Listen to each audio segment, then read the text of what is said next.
Code everything. Hi, my name is Thomas and I'm a full-stack web developer. In the following video, I'm going to be showing you pixi.js. Pixi.js is a render engine for WebGL in the canvas, available in HTML5, and I'll be quickly showing you first how to get a nice little hamster spinning like this.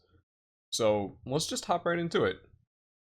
In order to get this working, all you're going to need is an index file.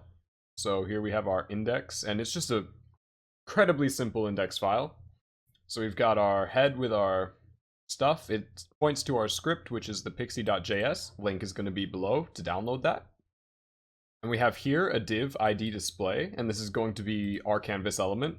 It's going to replace this, and if you have a browser that supports WebGL, we're going to have it so it uses WebGL instead. And we also have our script tag pointing to our script, and here's our script here. This is the application. This is what's causing the hamster to spin. Only 37 lines of code. Probably could be consolidated to even smaller than that. I'm going to show you how to write all this, so you don't have to pay attention to this right now. And then we've got our style sheet. So just copy this, pause the video and copy this if you want to put your canvas in the center of the screen, like so, and with a dashed border. Else you can just keep it without a border and up in the top left corner. Now, I'm also going to have to go over some discrepancies between browsers. I'm using the Mozilla Firefox Developer Edition here. You can also use regular Mozilla Firefox. But if you're going to use Chrome, Chrome blocks local files by default. Like, it doesn't allow file access in the browser. So let me just show you what this means. Let me just open up my file in Chrome, bring that over here. And as you can see, in Chrome, we're not going to be able to access our images like so. So in order to get this working on Chrome, you're actually going to have to host your files from a server. And there's also a setting in Chrome that you can enable that will allow like local file hosting, but I'm not going to get into that. I'm just going to show you how to host it off of a server real quick. So I'm going to be using Node.js in order to host my files. You can use Python, you can use whatever you want. But with Node, all you got to do is npm install -g http-server. This is going to install a lightweight server that will host your static files, and you just run http server in the directory of your project. You just copy one of these URLs, paste it up here at the top, and now this is going to be working in Chrome. So let's get started with making the hamster spin. So let me just refresh this, and there we go. We've got nothing here. Now you can use any image you want for this, as long as it's a PNG. If you want transparency, it doesn't even have to be a PNG. So just do whatever you want. I'm going to be using my rat. In order to first make sure that our Pixi install is working and you have your index file set up properly, just head over to your app.js or index.js, whatever you want to call it, and type pixi.utils say hello. And this is a function, so parentheses and save. Now, if this is working, if Pixi is set up properly, we can head over to our console here in our browser. When we refresh, here we are. We see that Pixi is running. Now, to get our view on the screen, all we're going to have to do is var renderer equals. This is going to be equal to pixi.auto detect, make sure it's camel casing, renderer. This is a function. We're going to be passing 3 arguments to it. The first 2 are the height and width, so 512 by 512, and the third one is an optional options object. And inside, I'm just going to turn transparency on, so transparent true, set the resolution to 1. Now we actually need to append the view that this renderer is going to produce to our DOM. So in order to do so, we're just going to type document.getElementById, and we're going to pass it the display. And we're going to select our display div, which is right here. We're going to append child renderer.view. Save that. Now when we refresh, we're going to get our box here. And if we inspect that, we can see that this box here is a canvas element. So now to get anything onto this canvas element, we're going to have to set up a stage. And a stage is a lot like, it's exactly what it sounds like, it's a stage. So if you think about it in gaming terms, it's going to be like different levels, it's different stages for you to present content. So you can actually have multiple stages, you don't just have one. So you can quickly change the elements hosted on the canvas element just by changing the stage. So we're just going to create a variable called stage, set that equal to new pixi.container. In order to render the stage, all we have to do is renderer.render stage. Save that, and if we refresh, nothing's going to change because we have nothing in our stage. So in order to put something in our stage, it's actually pretty simple. So now we're actually going to load in our sprites. So our sprites are just images. So you would do pixi.loader. And here, we're going to add, and I'm going to point to my directory images and rat.png. Now I'm going to write .load. I'm going to load a setup function. And the function hasn't been created yet, but let's do that now. So this function is going to be called setup. And inside this function, this is where we're going to set up our sprites and stuff. But up here, we're actually going to declare our rat first. So rat, or whatever object that you guys decided to go with. And in here, rat, set your variable to new pixi.sprite. And now we set the sprite to our image. And in order to do so, we do pixi.loader.resources. Here we pass it the rename of our resource. Now we can also rename our resources here. I'll get into that in just a second. But images/rat. So this is the name of our resource. And .texture. Now we just have to add the rat to the stage. So in order to do so, stage.add child. To add the rat or whatever object you decided to go with. Wow, so I had a couple typos. So down here at the bottom, I had render. So I'm going to change this to renderer. And up here, container needs to be a capital. So if we save now and refresh, nothing's going to happen because we actually need to move this into our setup function. And here we have our object. So as I mentioned previously, in order to add a custom name to your images, sprites, resources, or whatever, all you have to do is pass it in as your first argument here under add. So say I have my rat here and I want to call it rat. Name it rat. Change this to rat. Save that. Now when I refresh, it'll still work. Now remember, this needs to be a unique name, a unique identifier. And other than that, that's how you would do it. So first things first, let's actually scale our rat down because he's quite large right now. So in order to do so, we're just going to write rat.scale. And we have three options here. So we could do .x to set the scale of the x-axis, or .y to set the scale of the y. Or we can do .set and pass it both. So I'm just going to do 0.5 and 0.5. Save that. Refresh. And here we go. Our rat's significantly smaller. Now if we want to change our rat's position, say I want to center him in the screen, we can do rat.x. Set that equal to, if I want to put it in the middle of the screen, I can do renderer.width, divide that by 2. We can copy that and change the width to height. Set this to y.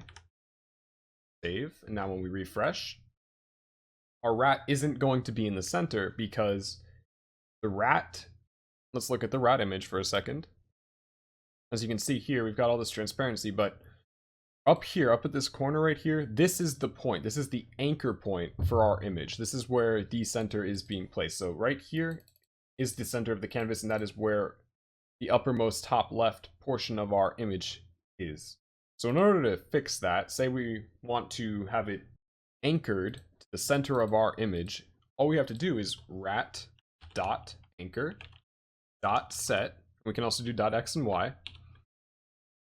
But this is percentage values, so 0.5 is going to be the center of the x-axis, and 0.5 is the center of the y-axis. Now we save and refresh, and our rat's going to be in the center. Now our rat isn't exactly a symmetrical image, so it doesn't appear to be perfectly centered, but trust me on this, it is perfectly centered. And in order to prove so, let me just load up my orange element here, save that and refresh. And as you can see, it's perfectly centered. Now we're also able to just set the raw width and height to some pixel value. So in this case, I could just do rat dot height equals, I don't know, something like 20. Rat dot width equals, I don't know, let's go with 40 to show you the skewing effect. And as you can see, this is skewed horribly. And that's why I prefer to use the scale, because the scale is percentage-wise. But if you need exact measurements, always use the height and width attributes. Now, in order to actually get our image moving, we're just going to quickly remove these height and width attributes. We're going to create another function. We're going to call it animation loop. And inside the animation loop, we're going to move our attributes here, anything that has anything to do with manipulating the object. We're going to move that in here. We're also going to move our renderer.renderStage in here. And in our setup, we're just going to call said function animation loop. We're just going to execute that here. And in our animation loop, we're going to set up a request animation frame and give it the animation loop. So this is going to have our animations be played out smoothly at 60 frames per second. If we were not to use this, everything would appear quite choppy. So now if we refresh, nothing is going to change. But if we want to have our image start rotating, in order to do so, all we're going to have to do is increment the rotation attribute on our object. So I'm just going to do rat.rotation plus equals 0.01. I'm going to save that. And now when we refresh, it's going to be rotating. Now sprites also have a pivot point, so we can also do rat.pivot.set or .x or y.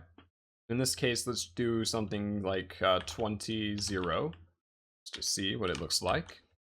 Refresh. And it appears 20 is too low, so let's go with 200. Refresh. As you can see, now it's going to pivot around a certain point. Okay, now say we want to add some interactivity to our application. In order to do so, all you need to do is come up here to your stage, and we'll actually do this over here in the setup, and we'll set stage.interactive equal to true. If we refresh, notice we don't get any errors that have to do with this quote here, so no problems there. And next up, all we have to do is set our rat to become an interactive element, and you guessed it, it's exactly as you would expect. You'll set rat.interactive equals true. And now when we refresh, nothing's going to change, but we still have no errors, so thank God. And finally, let's say every time we click it, we want to change the scale. So first, we're going to have to move the scale here, because every time this animation loop plays, it's going to set the scale. So anything that has to do with hard set values, we're going to move up into our setup here. And that really only includes the scale, anchor, and pivot point. Now that we've added these up here, let's make our rat do something when we click it. So I'm going to make it shrink every time I click. So it's very simple. Rat.click, and we set it to a function. And in this function, all we're going to do is set the rat.scale.x minus equals 0.1. And we'll copy that over here and do that to the y as well. Save. And now when we refresh, no errors. And when we click the orange, it's going to shrink. Wow. Okay, now let's go over creating sprites and animating sprite sheets. Now I'm not going to go over the already vastly covered way of animating sprites via a texture atlas. I'm going to be just showing you how to change the frame of the sprite without using a texture atlas, which I was actually struggling to find out how to do. Even through all the Google searches that I did, looking through all the tutorials, I couldn't find anything that was saying how to actually do it, so I'm just going to show you how to do that. So first, let's get rid of our orange rat object, whatever you guys have. Just get rid of all that. Let's delete that too. Get rid of the image as well. Save that and refresh. There we go. Okay, so now that we're on a blank canvas, let's add our sprite sheet. So for me, I have a sprite sheet from opengameart.org. So opengameart.org. And you can really just choose any sprite sheet you want from here. And the one I chose is this little skeleton guy.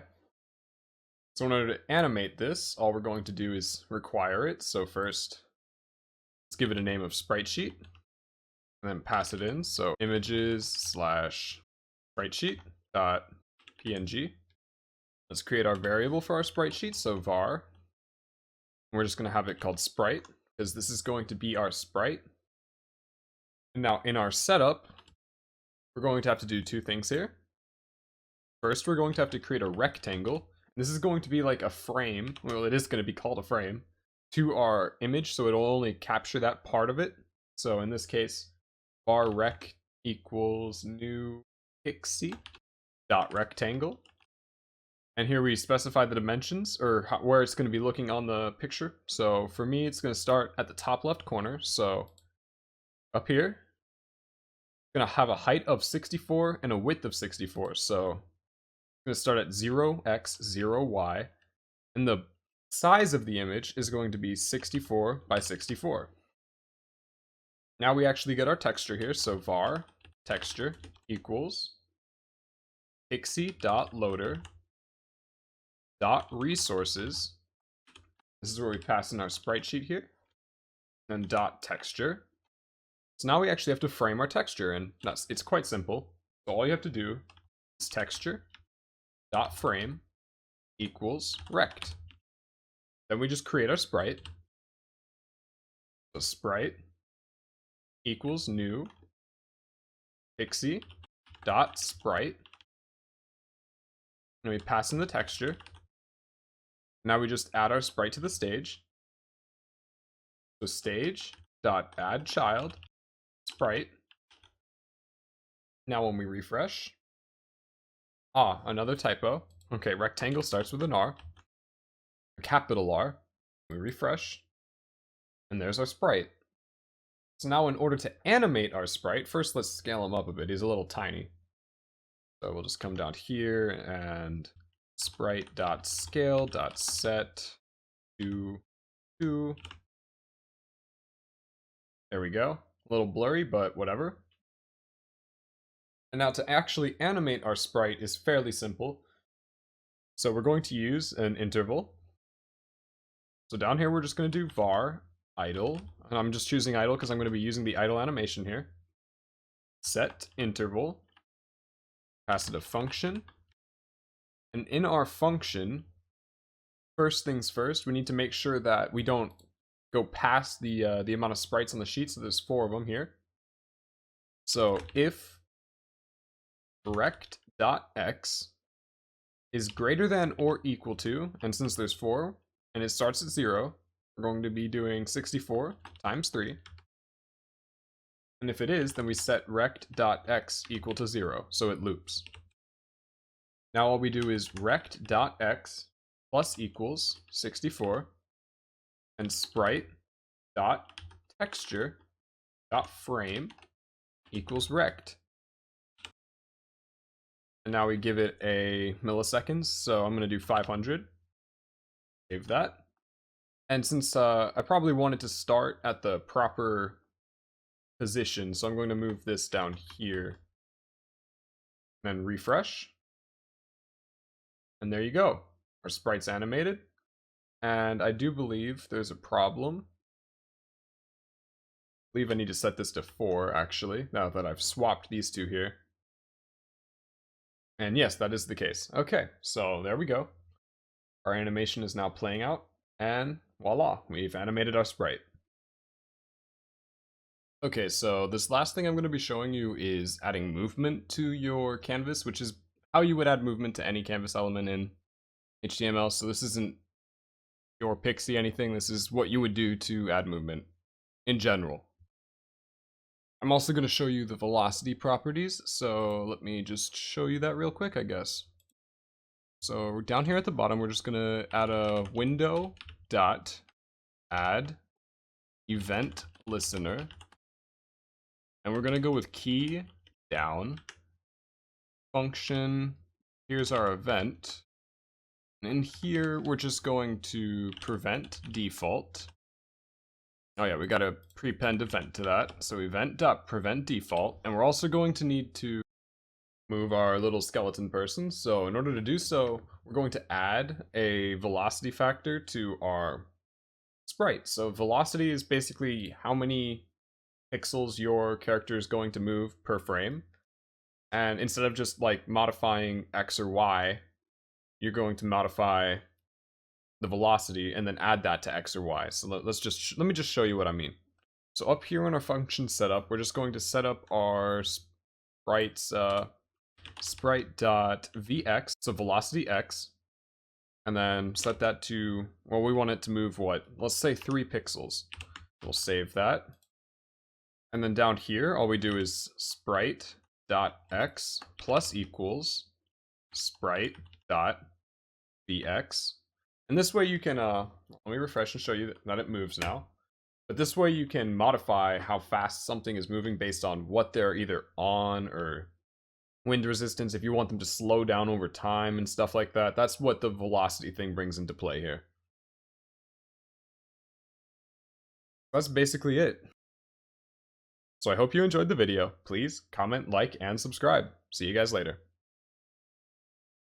Hey guys, thanks for watching the video. If you're interested in coding bootcamp, check out devmountain.com, where housing is included in your price of tuition. And don't forget to like, comment, subscribe, and share, and support me on Patreon. I'll see you guys in the next video. Thanks for watching.